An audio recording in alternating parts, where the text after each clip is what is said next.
Untitled. Inner circles here where voices thrive. Turn on your screens, let the magic unfold.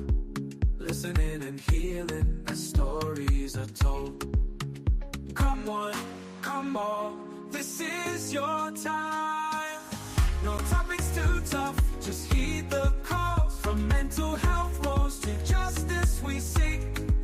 Together we rise for the strong and the meek. A safe space for all, let's lift every voice.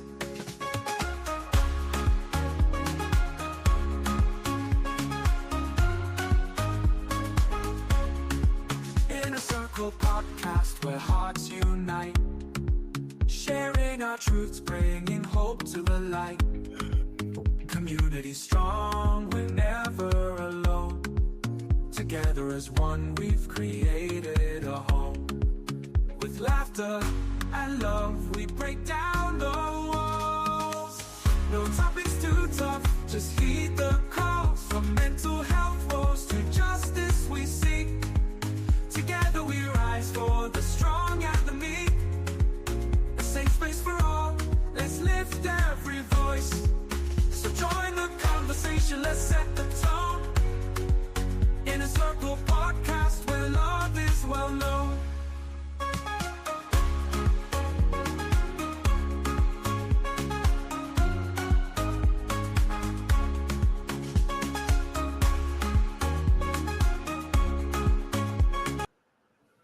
Good evening, everyone, and welcome to the Inner Circle podcast. Today is Tuesday, March 17th. I'm your host, Abe Kamara, and tonight we have a special guest, Brad, who's running for Minnesota governor. Tonight, our topic is from the Octagon to the Minnesota governor's race, and he's going to be telling us why he's running for governor of the great state of Minnesota. There is a state that is near and dear to my heart, and a lot of immigrants here in this great state. So, folks, before I get to our guest, you can join the conversation tonight by putting a comment in the chat or calling our number 763 3490754. That's our new number, 763-349-0754. Follow us on Facebook, subscribe to our YouTube channel, on X, Spotify, or wherever you get your podcast. And I have my regular co-host with me here, Peterson, who's just joined me. Peterson, welcome to the show. Hey, good evening, Abe. And good evening to our guests and everybody. This is Peterson from Chicago, from the Windy City. Glad to join. Yep. Thank you. Well, Brad Kohler, welcome to the Inner Circle podcast. Thanks for accepting our invitation. Before we go any further, can you tell our audience a little bit about yourself? Sure. My name is Brad Kohler. I'm a former UFC fighter. I won 3 MMA world titles, and I business owner. I invented my own boxing equipment, and I manufacture those and sell them all over the world. And they're called Combo Hitter. I actually shut the manufacturing down in December of 24 to run for office full time. And I'm running for governor here in Minnesota. I ran for other offices earlier to learn how to be a good governor, and I wanted to learn how to win here in Minnesota. So I wanted to build a good team and a good network statewide, so I understand exactly what we needed to fix Minnesota and to help all the people and unite Minnesota to make sure that our kids have a great future. Are you following in the footsteps of Jesse Ventura? I mean, a lot of folks that know Minnesota, right? No, we had a former boxing governor here. Yeah. Okay. Yeah. Okay. I do. We did used to work out the same gym, and I do. We have a lot of mutual friends. Okay. But no, it's not like that at all. I really never thought I'd get in politics before until COVID hit, and then our businesses were affected, and our family, of course. And I'm for the Constitution and following the laws and the rules, but when they force you to take a shot, that's, well, I don't know. I mean, and again, I respect those who felt They had to protect their family how they saw fit. We just did not. We chose not to do the shot, but we had 2 kids on college scholarships that were forced to do it, or they got kicked off campus and lost their scholarship. So to me, I thought that was unconstitutional. Okay. So, you come to America, you have freedoms and rights, and that was an absolute violation of our rights. And that's what drew me in. And so I started looking into the poor leadership that we have here. But I know Jesse, he's got a, history of being independent. Yeah. And then before that, Paul Wellstone. So it's been done here before in Minnesota. We actually have a 3-party voter registration poll that is split 3 ways. So there's really 2 parties here, but there are 3-party platforms that people register to vote on. Okay. It's very even. Okay. Peterson, any question from you? Okay, so I understand you came from MMA and then into business, so you don't have any political background. I know you say you shut down your business in 24 to. Yeah. Did you make any seeds or this the background of your politics? Well, I was I had 4 restaurants. And I had my gym and then my manufacturing. So I had several businesses. And so when I decided to do this, I really wanted to research and basically put myself through school to learn what politics was all about. So I started at a lower level, and I ran for state senate. Then I ran for Congress on the federal level, and then I ran for county commissioner on the county level. So I can learn all aspects of government here in Minnesota. And once I built my team up and, learned enough that I needed to learn, I put my hat in the race in December of 2024 for governor. So I've been at it for 6 years. What make you decide, though, right, is like you have run for these various offices, and obviously, if I understand you correctly, you haven't been successful. What makes you believe now that you can be successful to become governor of Minnesota? Well, when I was a wrestler, I lost every match my first year. The second year, lost every match. Okay, so it's a pattern of learning that you've got to get hit on the chin a few times before you learn to win. And it's very hard to come in politics and win your first race unless you're in a very good area where everybody knows you and it's very one-sided as far as your political party goes. But here in Minnesota, we're very divided, and they actually call it a very blue state. And in order to win here, I had to circle my friends around. So I'm very involved with the minority communities here. And that's one thing the Republicans never did.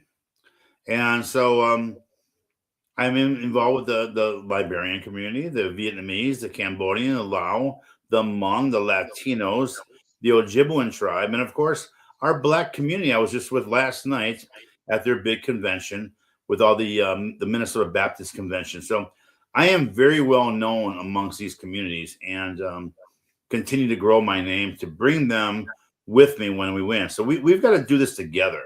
And that's one thing a party never did before was, include the minorities in a statewide election to make sure that we fix this for everybody. Okay. You are a fighter, right? Fighting requires discipline and resilience. How do those qualities, right, translate into governing, especially where now, right, you are entering the political field? That is totally different, Well, I'm a very goal-oriented guy. So once I set out to do something, I don't quit. And that's, 100% of being successful is not quitting. And so if you really want to get to the finish line or the top of the podium, you got to keep going until you hit your goal. And so when I started this, it's like anything else. I kept learning and kept meeting people and developing my network and growing my popularity and my brand.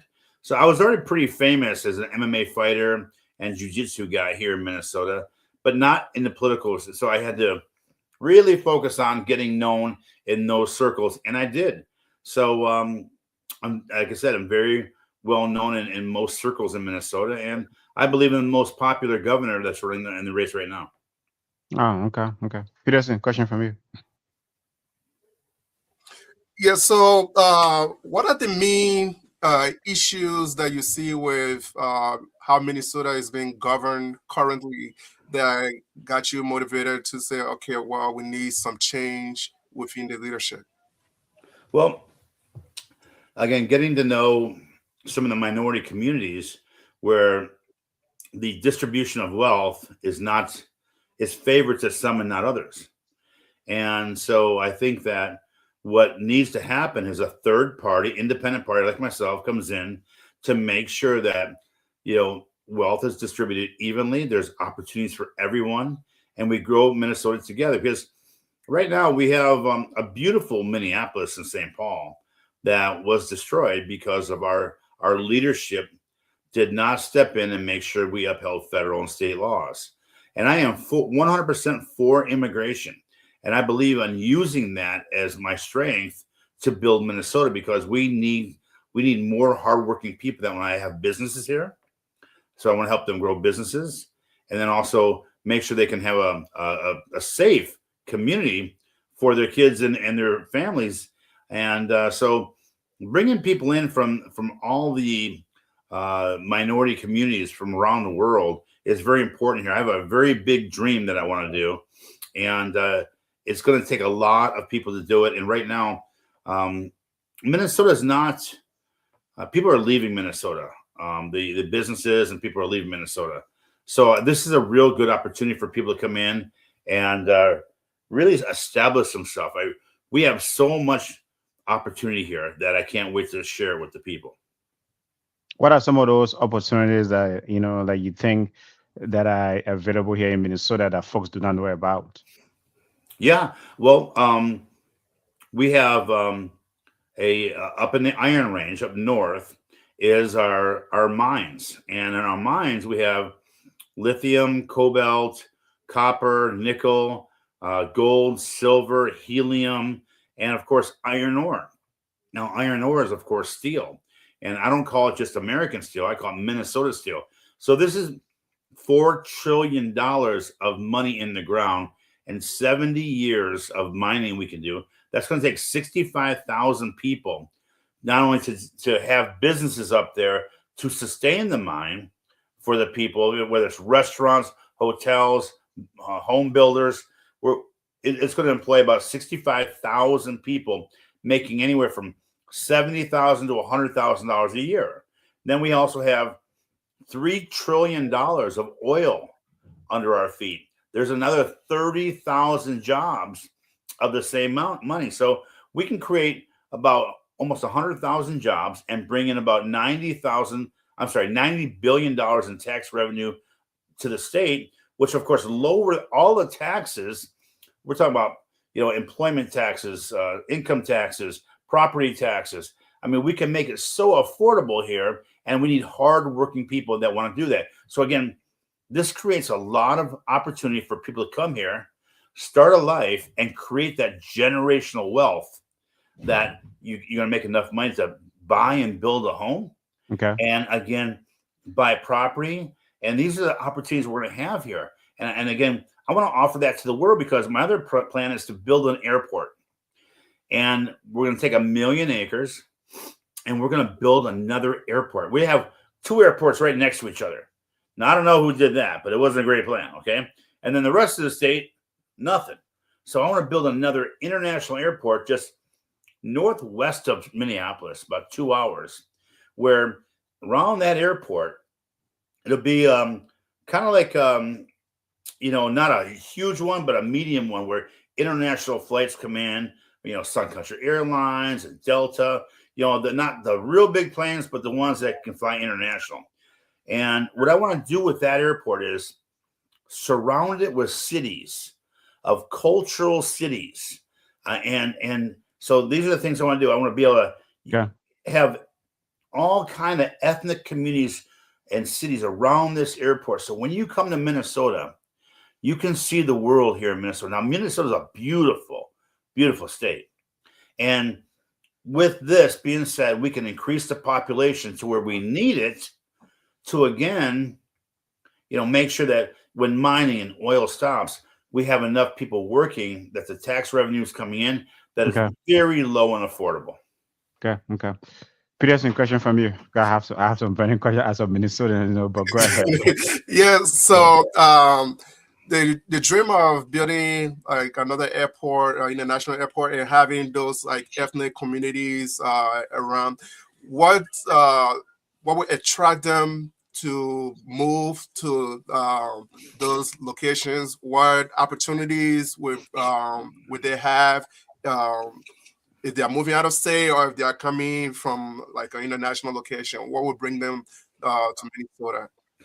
Well, I wouldn't care where they came from, as long as they wanted to abide by the federal and state laws to be productive citizens, to help the state of Minnesota grow and have a nice, safe community. And again, I think that, I'm from Cleveland, and in Cleveland, there's around the Cuyahoga River, it's called the Flats of Cleveland. And when I grew up, they had all these cultural restaurants, and you can go down there and you could go, see Chinese, Italian, Indian, African.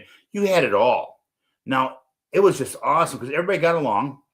And, over the past 20 years, things got different, where, there's crime rose, drugs came in. So one of the things that's going to help with this is increasing our statewide police force and our constables, where we want to make sure that people come here. We want to be as drug-free as we can and zero human trafficking. So to me, that's very important to make sure that when people come here, we do a great vetting system. We know what's going on. We have the communities basically policing themselves, where they know everything that's going on and can protect their communities as they see fit. And so our crime's crazy here. The human trafficking is third in the country, and that hasn't changed in like 6 years. So we've got to make some drastic changes here. And I have a vision that doing things like this, where you're giving people an opportunity to build your own community and have your own, maybe a little farm area for your community and things like that, where you're coming to America, or you're already here in America, and you can still, embrace on your cultural, hereditary, traditions. And I think that's important. Okay. I mean, knowing very well, right, as you said, right, you have Minnesota. You say it's like there's a two-party system. You have the Democrat and the Republican. You run as an independent, and obviously probably there are some other folks running. What makes you think you can, defeat both the Democrat and the Republican, right? These are where all machines, right? Especially here. Yeah. I mean, since Jesse Ventura, you haven't had any other party or independent win elections. Well, you said it right there. To run independent, you have to stand up. You got to be really for the people. And Jesse came in with a great idea, but I think he got kind of burned out. And I don't want to speculate why he stopped, but I'm a guy who doesn't quit. I didn't do the fake pro wrestling. I did the real deal. That means you really train. You don't stop until you get to the finish line. Pro wrestling was acting. We know that. And not to take anything against it, very tough sport. And you have to be, a great athlete to do it. And it is hard on the body. But to achieve a goal, this is not a delusional choreographed match. This is real life. And if you want to get to a real goal in life, try fighting in a cage.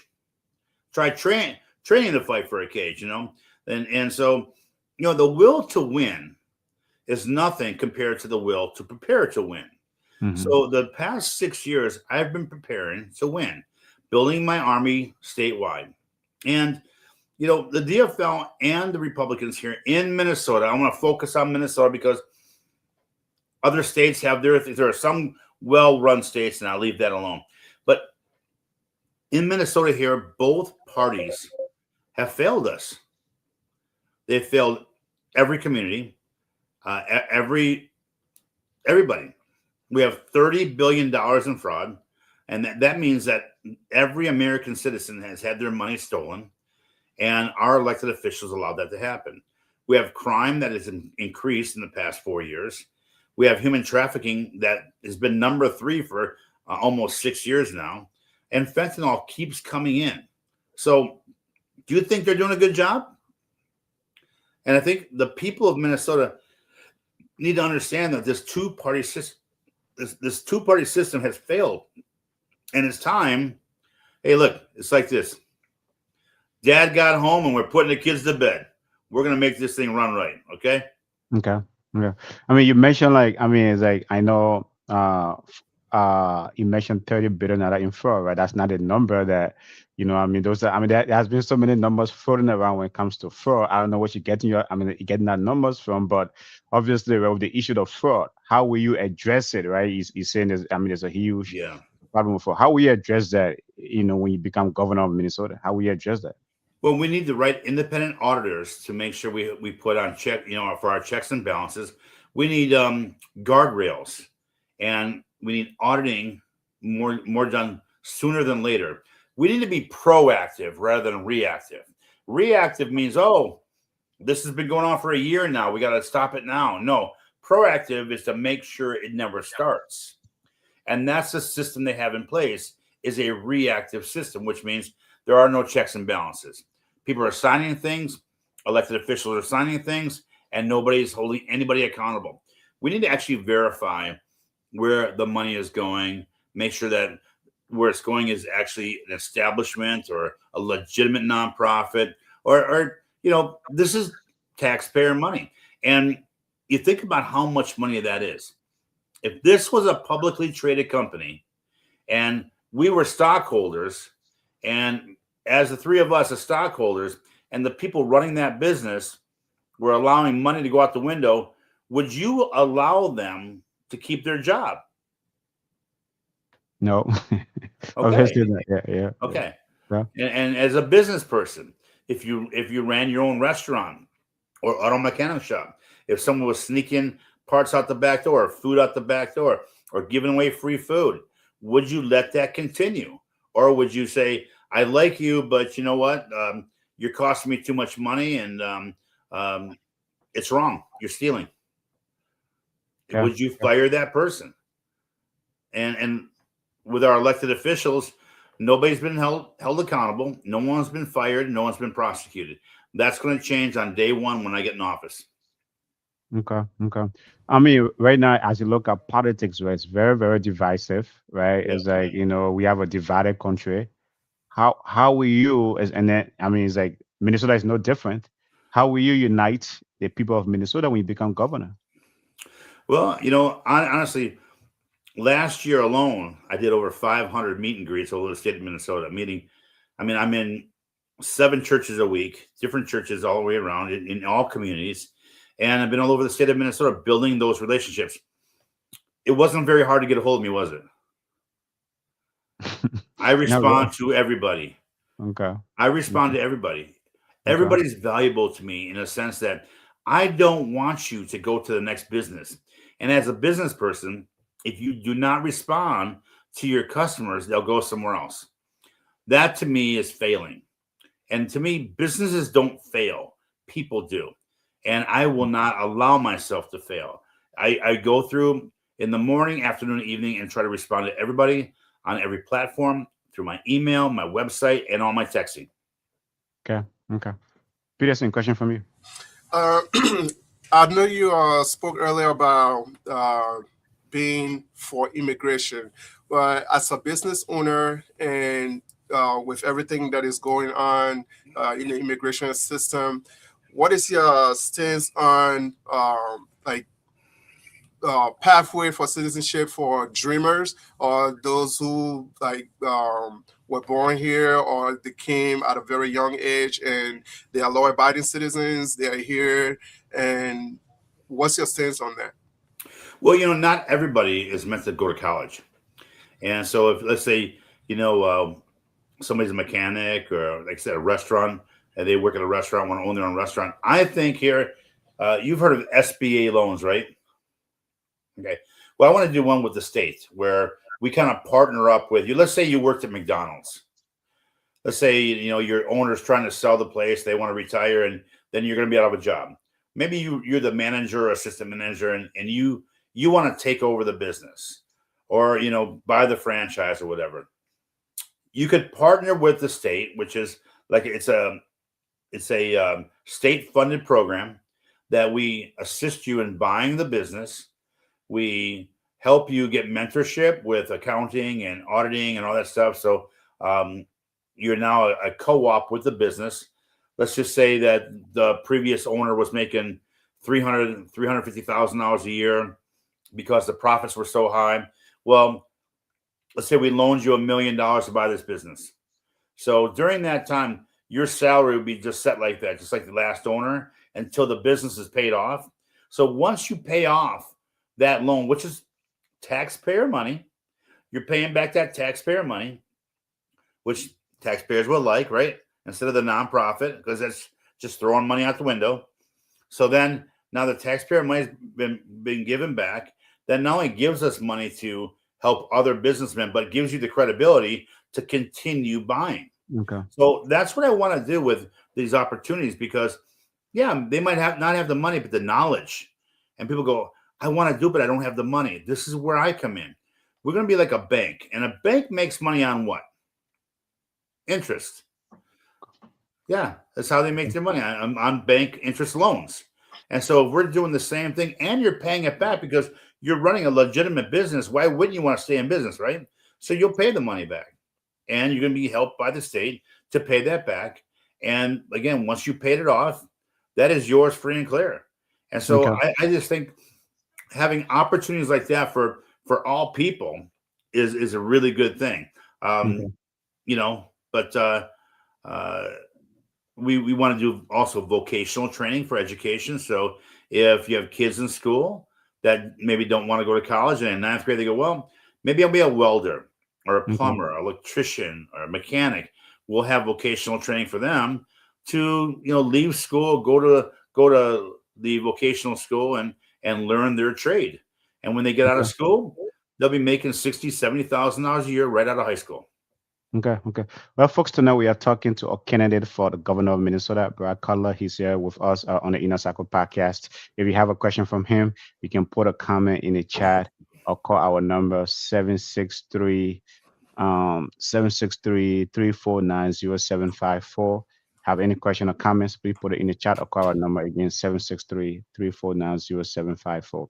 I think, Peterson's question was kind of related to immigration. I know the state, on the state level, various states do not enforce immigration laws, but here specific to Minnesota, right, there was this immigration enforcement, Operation Metro Search. Yeah. What do you think about Operation Metro Search? Was it a good idea by the federal government or no? I'm not a fan of it. I tell you, we had two leaders, federal government and our state leaders, puffing their chests out. We're not listening to you. We're not listening to you. And that's what happened. The people got caught in the middle. The officers got caught in the middle. So, when Trump was elected, he said he was going to go after the illegal immigrants. Okay. And he did. He wasn't hiding that. And he got elected on that. Okay. So, Walz here in Minnesota made Minnesota a sanctuary state. And so with that being said, that was then against federal laws to do. So we're now harboring criminals. And when you harbor your criminals, you become a criminal. So our elected officials are criminals. And so when he came in here to uphold the federal laws, they fought back here on the state. And so that all being said, what could have happened was this. We had many problems that Trump wanted to resolve, men and women's sports. Okay. I would have said, okay, great. Well, we're going to do that. We're going to Title IX is very important to the ladies. 80% of Minnesota wanted that. So yes, we're going to abide by that. Donald Trump will get men out of women's sports. No more sanctuary state or counties. Got it. We're going to do that too. But as far as immigration goes, I would have said, let me handle it. Let me communicate with the people before ICE comes in and says, if you're a criminal, you have to leave now. If you're illegal, we're setting up interns right now to help you get some paperwork. You have till this date to get your paperwork filed to stay here in a legal path of staying here in Minnesota. If you don't do it by this date and have paperwork on you, you are then going to be arrested. So I would ask for time to let us do this. Kind of be the voice of reason rather than try to fight with them. Now, don't get me wrong. I'm a fighter, but like a leader, like a good leader, you should know when to show your strength.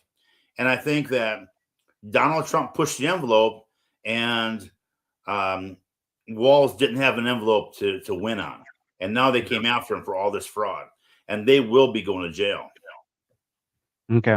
When it comes to, when it comes to immigration, right? I mean, when we hear obviously most of our audience here, here we are here to kind of amplify, empower, and elevate immigrant voices.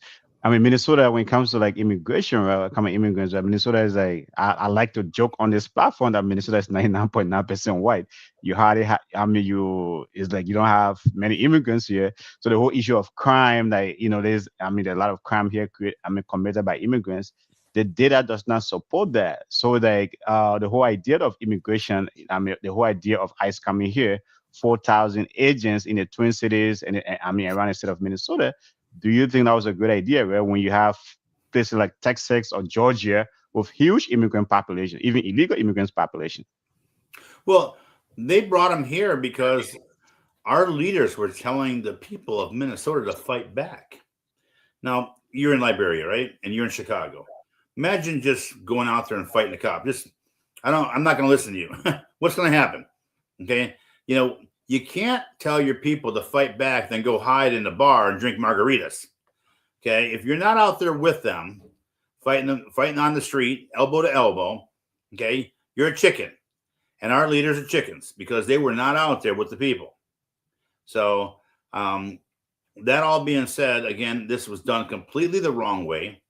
Our leaders here are cowards, and they use the people of Minnesota to fight our federal agents, and people were hurt in the process, and that's wrong.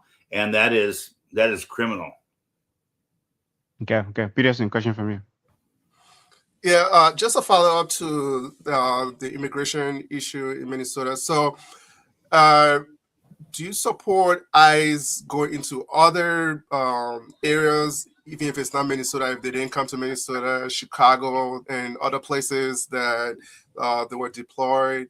Do you support that idea? And if so, or if not, what will be the reason to say, okay, well, ICE might have come here, but because we did this, they didn't come?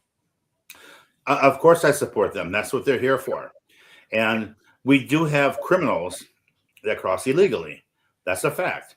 So just like any other state or country, if you have criminals coming in, you would like to see special enforcement that can spend their time, searching for these people. Our regular law enforcement need to be like boots on the ground, helping the people like in their houses and apartments and streets, governing our communities, not looking for, illegal criminals. Now, most of the illegal criminals that come here are doing bad things, whether it's human trafficking or drugs. So ICE is made for that.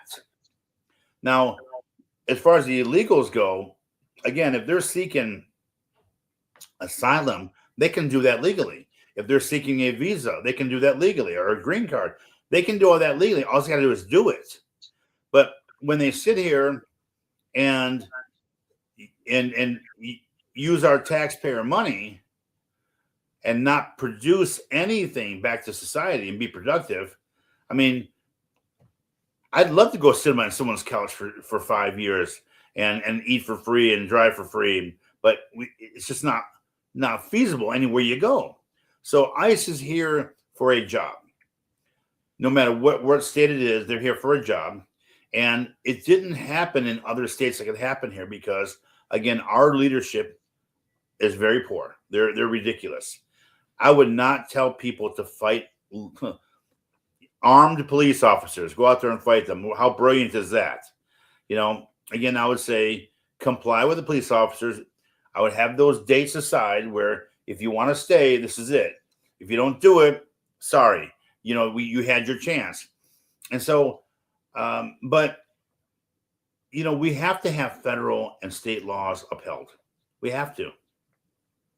If you look at Operation Metro Search and even other immigration enforcement in other cities around the country, there were a lot of legal immigrants and even U.S. citizens that were caught up in those enforcement. Do you think the federal government overstepped in those instances?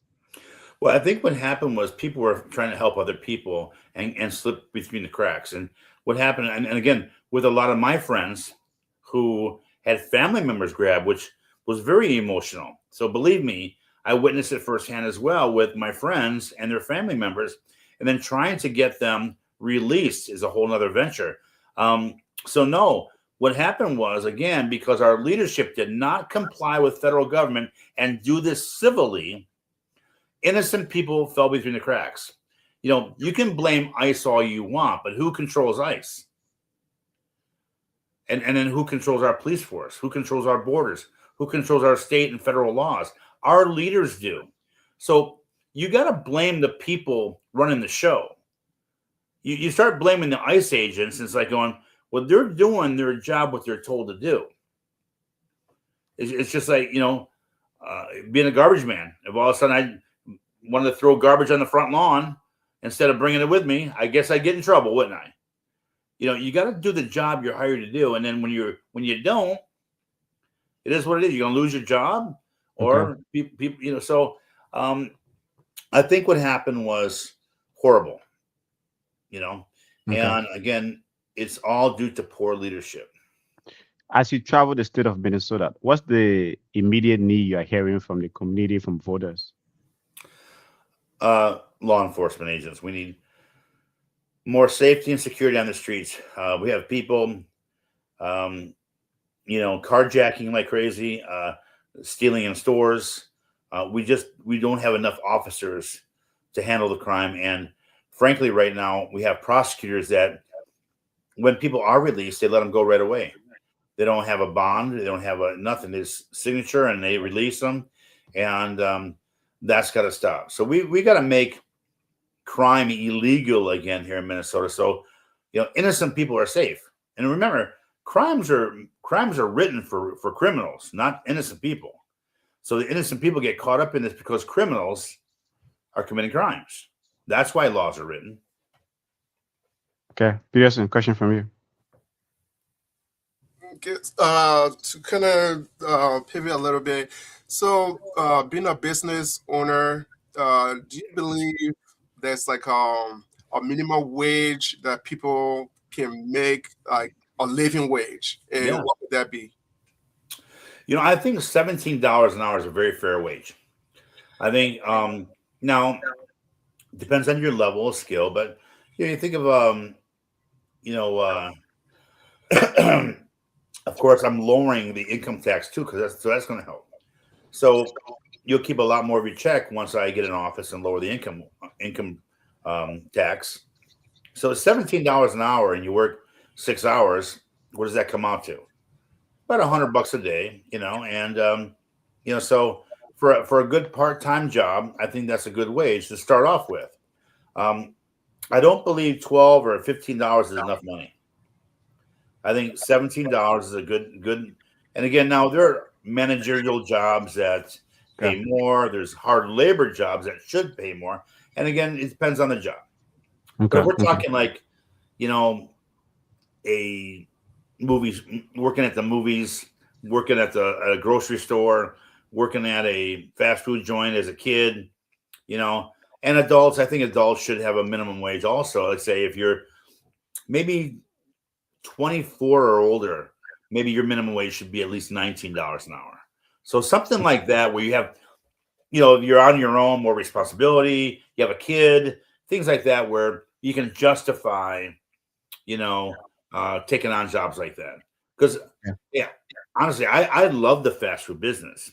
I'd rather not, instead of being a manager, I would just like to be a crew person. But my goodness, I can't live on that. Okay. Right now, right, is like, when the cost of living is high on a lot of people's mind, right? I mean, it's like folks go to the grocery store, prices are high, rent is high. I mean, cost of living overall is high. As governor, how we address those things? Well, first and foremost, what we got to do is support our farmers. We have to deregulate all the laws and rules that they put on our farmers to produce. You know, we got to get it more into vertical farming. That'll be year-round farming that we can, you know, keep grocery stores and markets open and create a flow of food. We have to open up our own meat processing center here in Minnesota so we can offer a better quality food and at a better price. I think that again, we help with deregulating that, lowering the taxes and making it more affordable. You know, there's 7 taxes on a grocery receipt we just got yesterday. 7 taxes, and just buying $80 worth of groceries, there were 70 taxes, 7 different taxes on there. Now that's ridiculous. So I want to deregulate to make those things more affordable. And once we do that, again, we've got to open the minds up. We've got to get building. You know, we got to build the economy. We got to have production going on, money flowing in, businesses building, loans going out, so money comes back in for future growth. We've got to do these things, and we got to do it simultaneously so we can get Minnesota going. Now, you know, people want more money in their pocket rather than lint, okay? And the only way to do that is being productive. If we can offer more opportunities for not just kids, but college kids and adults, get people working again. That's what we need to do. And then, of course, zero business taxes for anyone that has a business in Minnesota. I think that's a good incentive because we lost over 5,000 businesses in the past 3 years. And that's a lot of jobs. So we need to bring business back to Minnesota. I mean, Target left. Amazon laid off 30,000. UPS laid off 30,000. I mean, we've got to make it business friendly here so we can offer careers and opportunities. Okay, Peterson, question from you.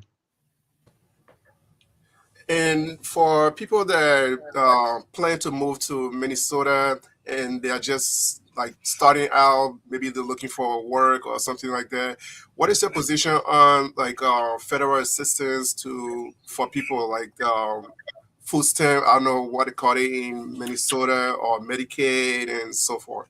Yeah, there'll be a term program for somebody coming here looking for a career. And again, if we increase our opportunities here by 100 to 120,000 new jobs, and restaurants opening and construction going on and house building going on and opening up daycares, mental health facilities, veterans facilities. If we're doing all these things, there's going to be jobs at all levels. So if you can't find a job as we're growing faster than we have people, then you're not looking hard enough, because that's what we have right now. We have too many people, not enough opportunity. What I want to create is more opportunity than people, so people will keep moving here. So that's what we need to do. But I mean, to that though, right, Minnesota has one of the lowest unemployment rate in the country. So do you think that's not? I mean, that the data doesn't support that? That's not true.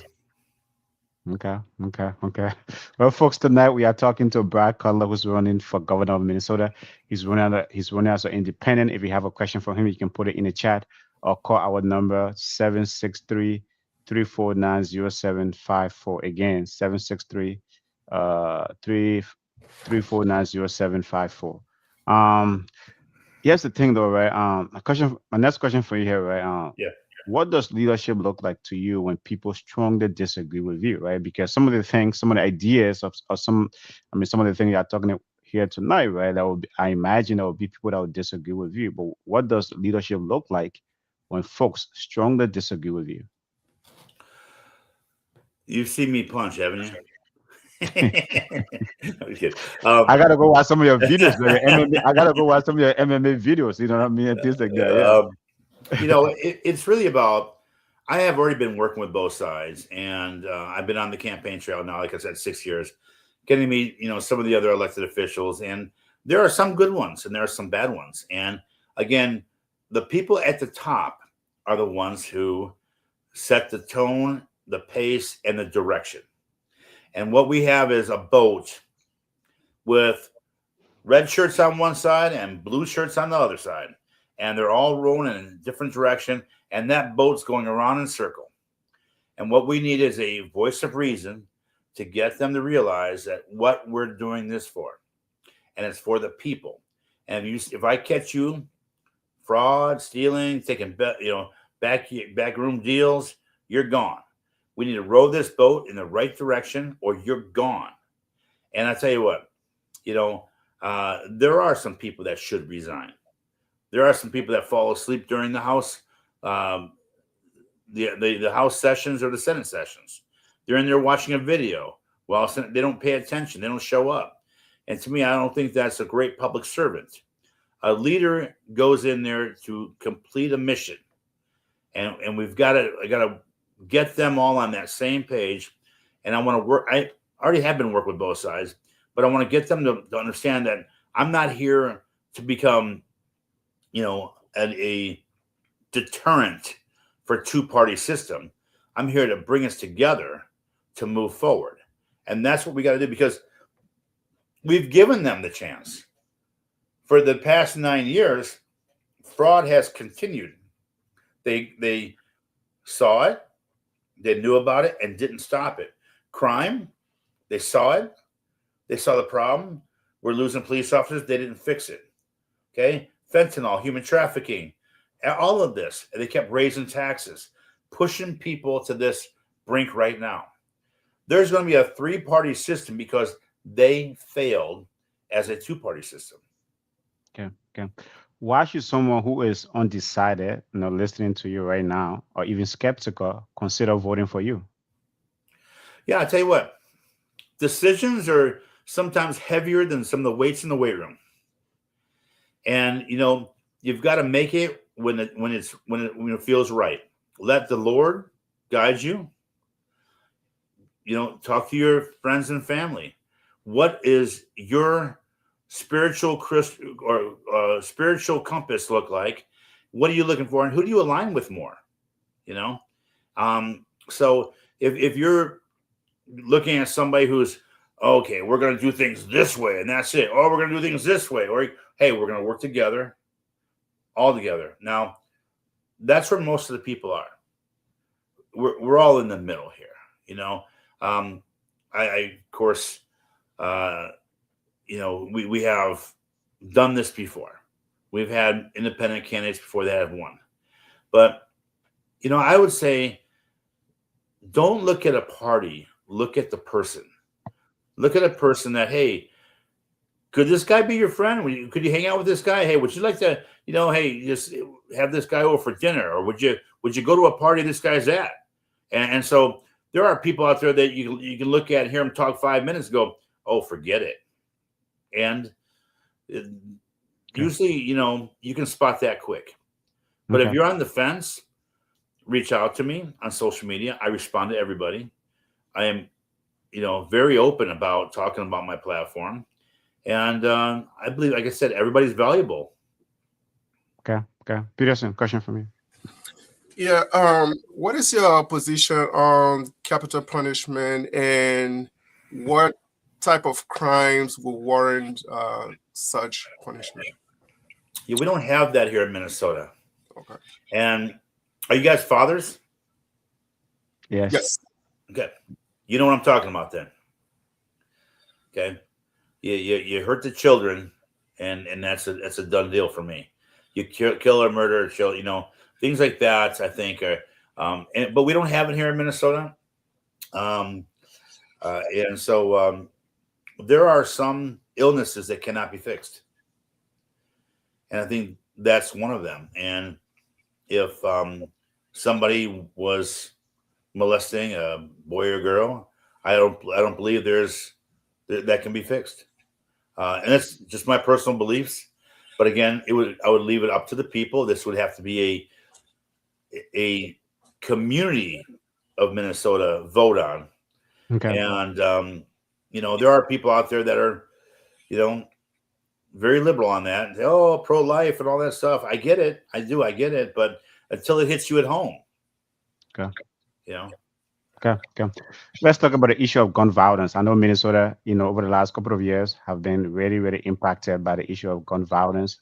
Speaker Emerita Melissa Hudman, and then the shooting at Annunciation. If elected governor, what will you do about gun, what will you do about the issue of guns, right? The Second Amendment. I mean, people claim to that all the time, but there's a problem with gun violence in this country, a huge problem. Big problem. I live here in Champlin, where Melissa Hortman and John Hoffman live. They're my neighbors. Okay, so can't say I've ever witnessed anything like that, but we have to have strict gun laws, and I think that some of the gun companies manipulate certain weapons to make them look like something else that it shouldn't look like, and I think working with,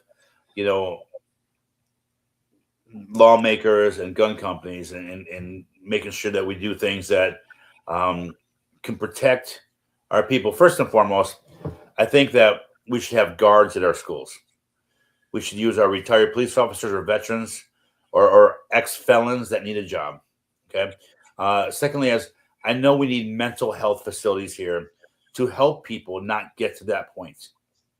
And so those are two of the things that I would help with the gun laws right now, as far as protecting our kids in our schools, our streets, and then also offering better mental health facilities. They closed 22 facilities in the past 2 years. So I like to open them back up, get the best treatment we can for people that need it.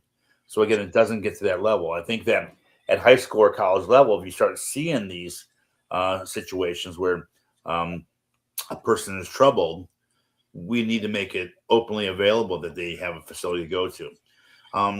When it comes to the guns, we do have a Second Amendment in place, and it's sometimes that when you get possession of a gun, they get let off. And again, we have to make very strict guidelines that there are no plea bargaining when it comes to a gun crime being violated. Okay. Peterson, question from you. Yeah, so I know when you mentioned about having more like guards and officers at schools and things like that, so that would mean to hire more police officers. How will you go about recruiting different jurisdictions officers that resemble like the community? Because Minnesota, especially around the Twin Cities, they have a lot of immigrant communities. So how would they recruit officers? Because if those people are already afraid of law enforcement and they don't see anybody that look like them or speak like them, right, cooperate. So my prison reform has a program that we're going to implement that's just for that. When you get out and you have a felony, you can't get a job. Well, for anybody that has not been in a violent crime, you could actually become an auxiliary police officer and train in our police forces and have a really good job. So we have other means of weapons that you can use, and I like the rubber guns myself. The air rubber guns. I mean, they hurt, man. Those really do hurt, but things like that, if you want an opportunity to become part of a situation or a part of a community that, hey, you made a mistake, you want to move forward and you need a good job, a police officer make a lot of money. They do pretty good. And if you want to do something like this, I think it'd be a great opportunity to, we'd have at least 3,000-4,000 new police officers of some of our people who had justice impacted lives that can now have an opportunity to do that. So I think if we look at that, I think there are some really decent people that had a bad day and got in trouble and they just want a job. And so who knows criminals better than cops and criminals? Okay. So yeah. Okay. ex-law enforcement, ex-military. Yeah, I want to be able to give, work to everybody that wants to work. Okay. Okay. What challenges have you faced running outside the two-party system? Ooh, more people hating on me. No, it's been great actually. People are for it. I've had a couple people that are very far on each side that have made their comments, but I try to educate them, and I say, it's not like it hasn't been done here before, and there's a reason for that. And I go into, look, both parties have let this happen. It wasn't us. The people of Minnesota, they weren't involved with allowing this money to go out, so they're always looking for a victim or a villain. But for me to be a third party system, I'm not either one. In Minnesota, we have 1.2 registered Democrat voters, 1.3 registered Republican voters, and 1.1 registered independent voters. And nobody understands that. They've always pushed this mindset of a two-party system. But people don't like fighting outside the line or taking a stand in the middle because it costs you more money, and people are afraid. They're afraid they're going to come after you. They're afraid they're going to smear your name, which is okay with me. And, they say if you want to know how bad people feel about you, either be a pro athlete or a politician. And so I've been trained for that too. And so really, I think it's a calling for me to do this. And right now there's 30 to 35% of the DFL voters that do not like their own party. And there's probably more like 50% of the GOP that do not like their own party. So I see a real opportunity here for an independent that truly wants to help the people, that's in this to fix and solve the solutions, and not in for the money. Okay. Okay. For folks listening to you tonight, who don't know much about Minnesota, what will you tell? What will you tell them about Minnesota? What's one?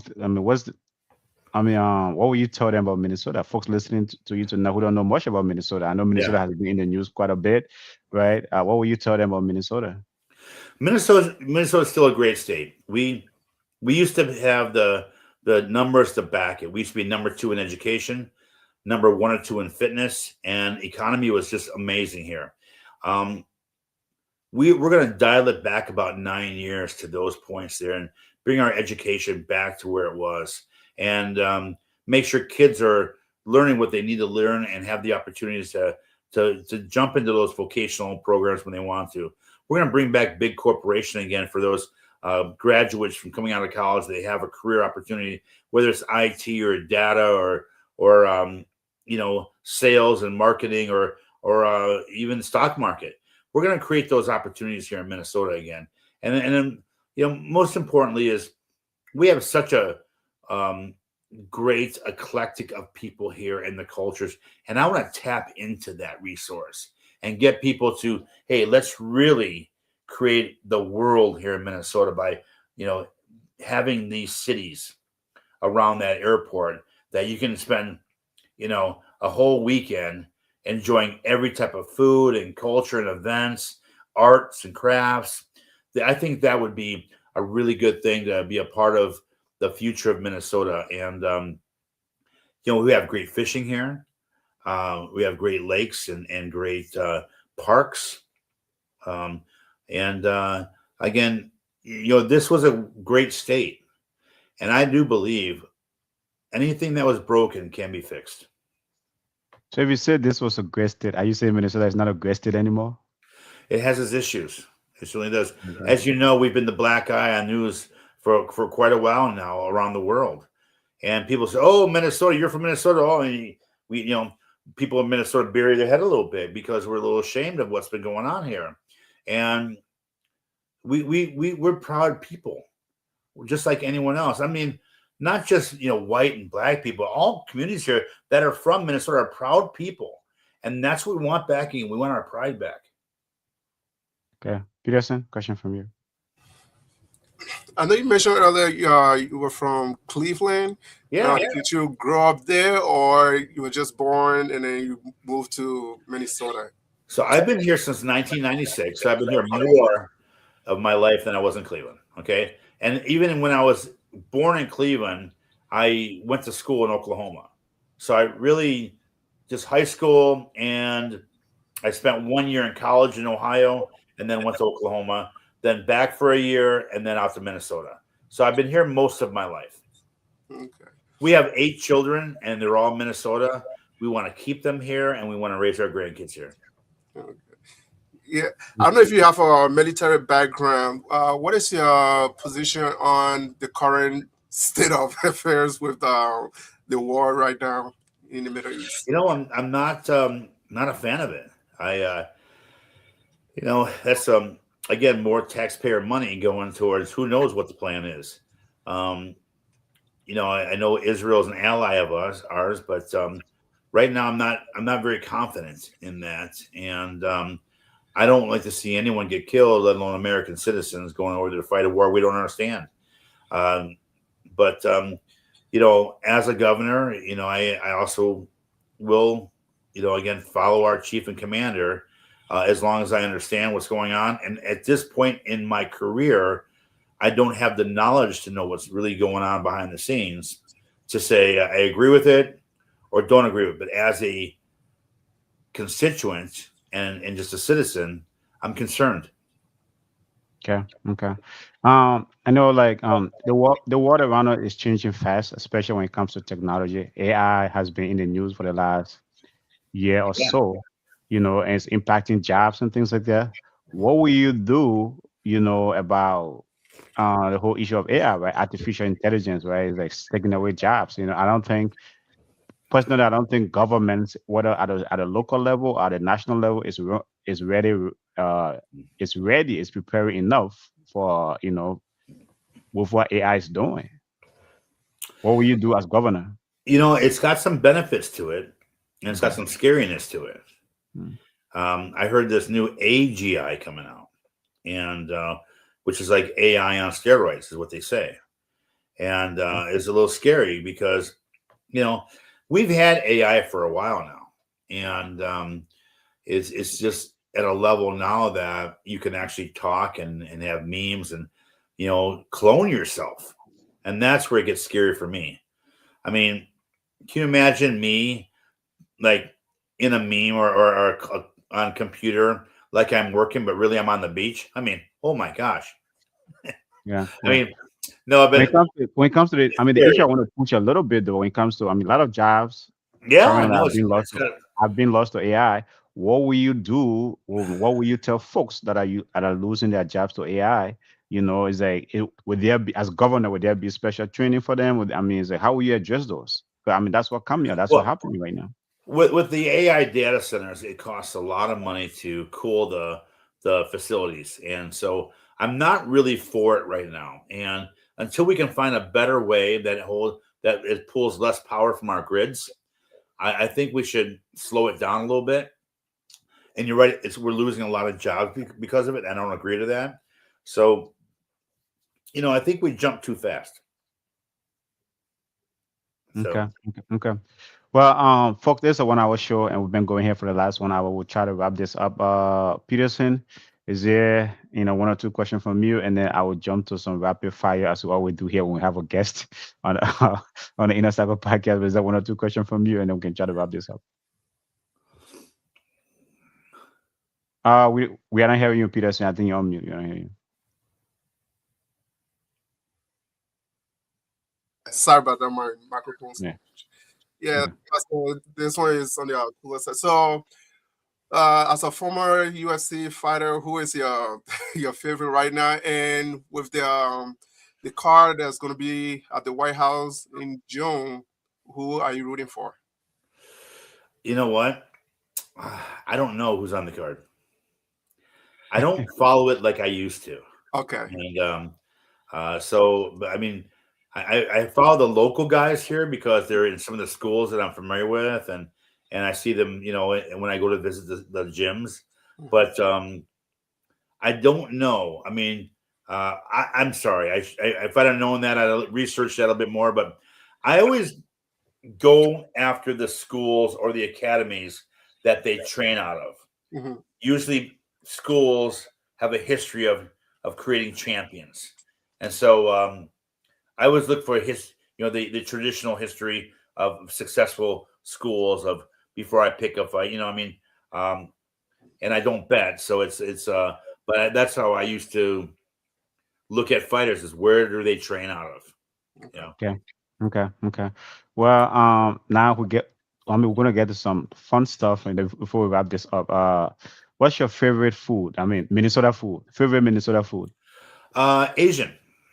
Asian. Now, and again, it's between Vietnamese, Cambodian, Lao, and the Hmong and Chinese. I am all the communities. Everywhere I go, they feed me always too much, but I love it. Yeah. Okay. Hot dish or pizza? Hot dish. Winter or summer? Winter. I actually like winter. Okay, so snowstorm or heat wave? Snowstorm. Okay, you are lake life or city life? Minnesota, we have 10,000 lakes. Lake life or city life? Lake life. Okay. What's your favorite city in Minnesota besides Minneapolis and St. Paul? Brainerd. I like Brainerd, the Iron Range area up north. It's just beautiful up there. Yeah. Yeah. I'll definitely agree to that, right? I've said it many times on the platform here. If you are in Minnesota and you have not visited Brainerd, you should visit. It's a beautiful, beautiful place. So I agree with you on that. So early morning or late night? Early morning. Okay. 4:30 at the gym every morning. Who's your favorite MMA fighter right now? UFC fighter right now? I don't know. Okay. Yeah. Who talks more trash, MMA fighters or politicians?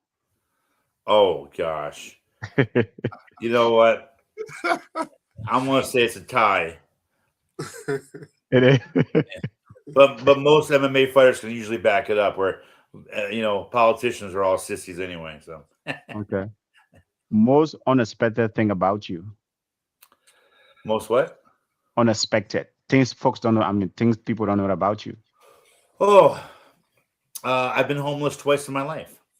Hmm. And Okay. actually, I wrote a book. It's on my website called Built for This. And when you buy the book, you get my trading card. And on the back of it is me and Animal with the Road Warriors.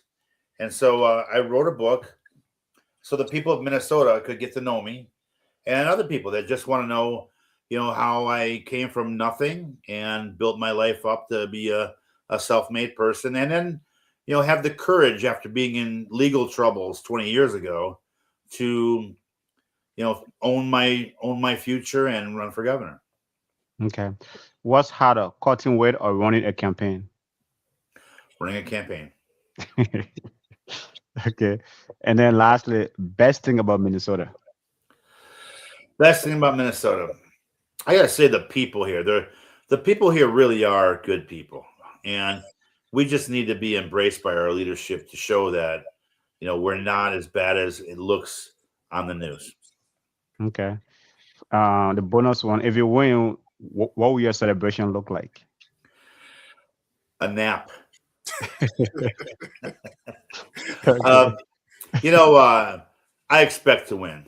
I've always when you train for something and you understand what it takes to get to the top of the podium, it won't come as a surprise when I win because I'm giving it all I got. And, that's all you can do. But every time I've done that, I've reached the height of everything I've set out to do, and I intend to do that this time too. Okay. Well, Brad, thank you so much for joining us tonight. So as we wrap up tonight, I would like to give you the last word. I mean, for folks that have been listening to you for the last 1 hour and folks that will be watching this segment later on, what would you like to tell them, especially to the voters of Minnesota? I got into this to help the people of Minnesota. I may look like the underdog, but I'll tell you what, long shots always pay off. And I am a guy who will get the job done. I'm not a salesman. I'm an operator, which means I get in there and fix it. And that's what I intend to do. I have a great team. We have over 100 captains statewide, and we have a really good team and a plan to fix Minnesota day one in office. And I will be the best governor Minnesota has ever seen. Okay.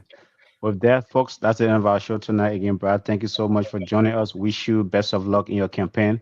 And folks, we'll see you back here tomorrow, and you all have a good night. Guys, thank you so much. Okay, thank you. Have a blessed night now, guys. Thank you. You too. Bye-bye. Bye-bye. Bye. In a Circle podcast where hearts unite.